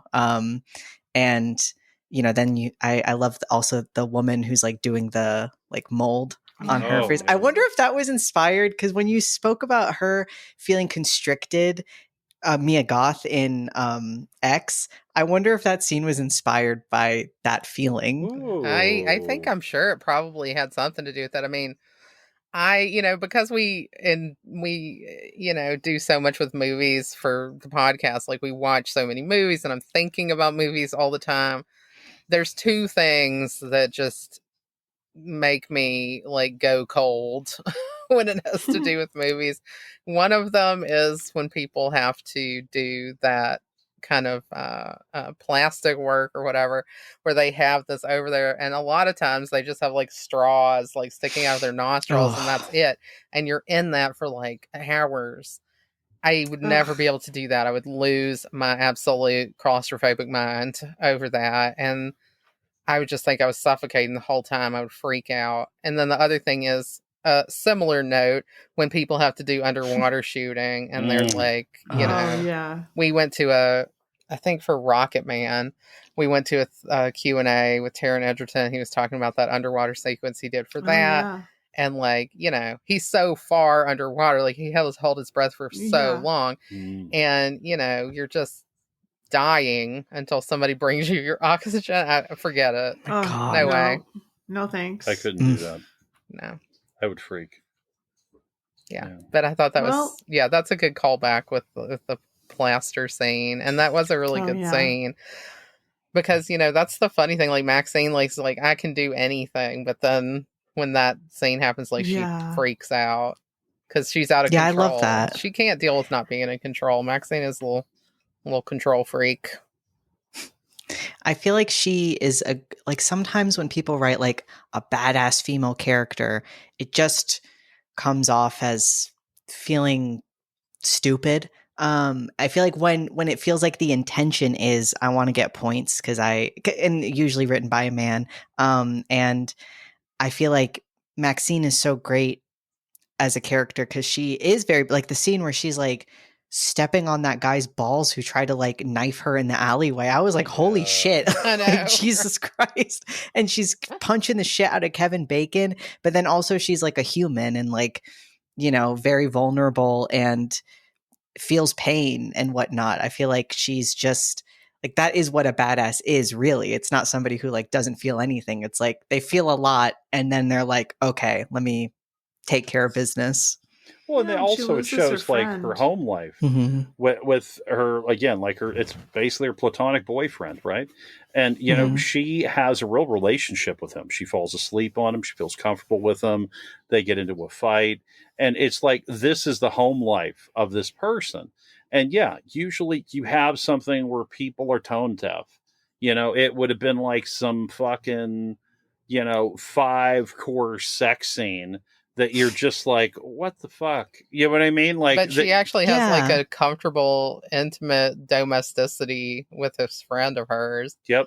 And that's like her version of domesticity because, she's gone through like being in the sex industry and sex doesn't have the same meaning to her as maybe it has to other people. And the intimacy for her isn't through sex. It's more like through, actually just connecting with somebody or just being friends with somebody and letting them know who she really is.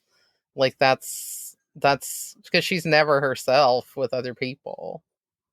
She's always putting on a show. I love that he was cool with that. It seemed like it seemed like obviously that guy was attracted to her and liked her a lot and wanted to be closer with her, but also that he, I don't know, was accepting of what their relationship was. I thought that was sweet. Yeah. Oh, did you think so, Mac? Well, I didn't see. There was a part I went to the restroom where you said I needed to see the movie again. Oh, I came back when he was in the gurney being rolled away. Yeah. So I didn't think he was attracted to her. I thought he was gay, and I thought that. Or it seemed like he wanted to be closer to her, though. Oh, like she did keep him at a distance. Oh, I feel like she keeps everybody at a distance. I could see that, yeah, and with her female friends too. It didn't seem like. She's not warm. No. No. Too busy. Yeah. Too driven. Yeah, she doesn't have time for that. Like, because, I think that with Axe, we saw her, like, almost in her relationship with Wayne, maybe becoming too emotionally dependent in a way.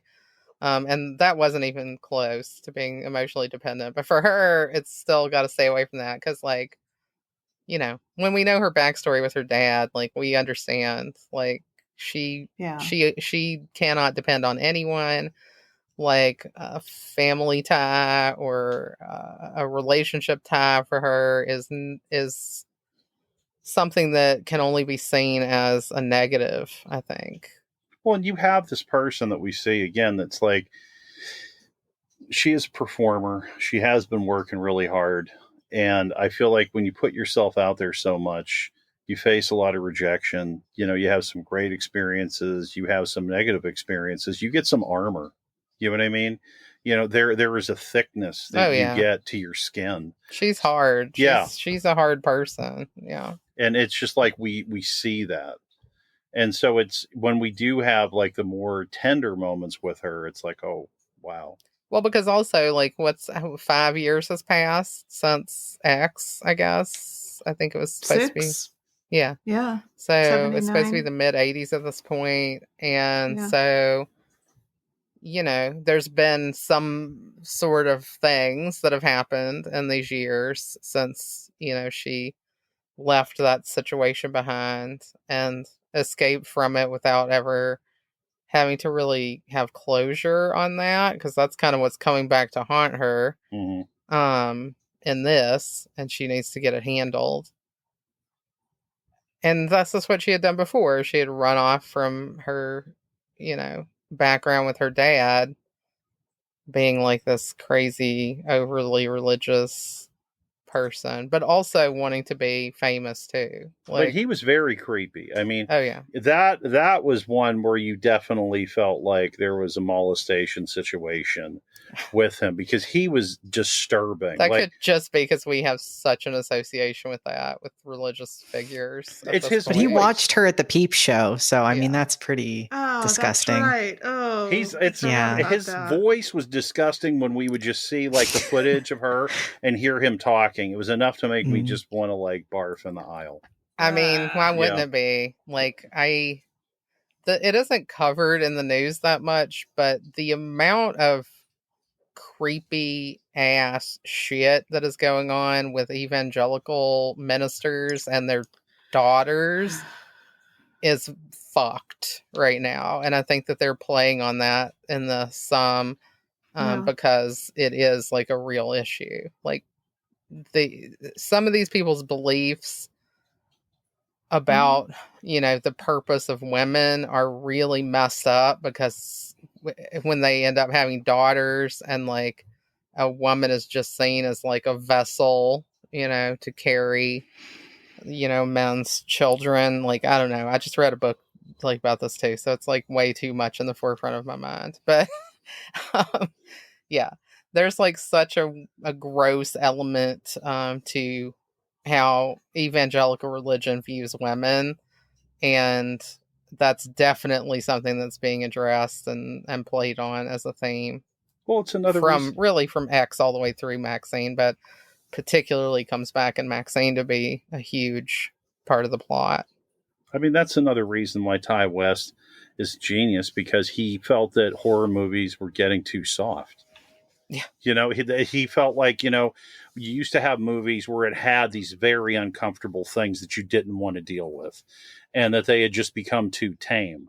And so he really wanted to dig in. You know what I mean? Feel the knife. Yeah, he's not afraid to make it very uncomfortable. And I think that all three of these movies have very uncomfortable elements to them. Yeah.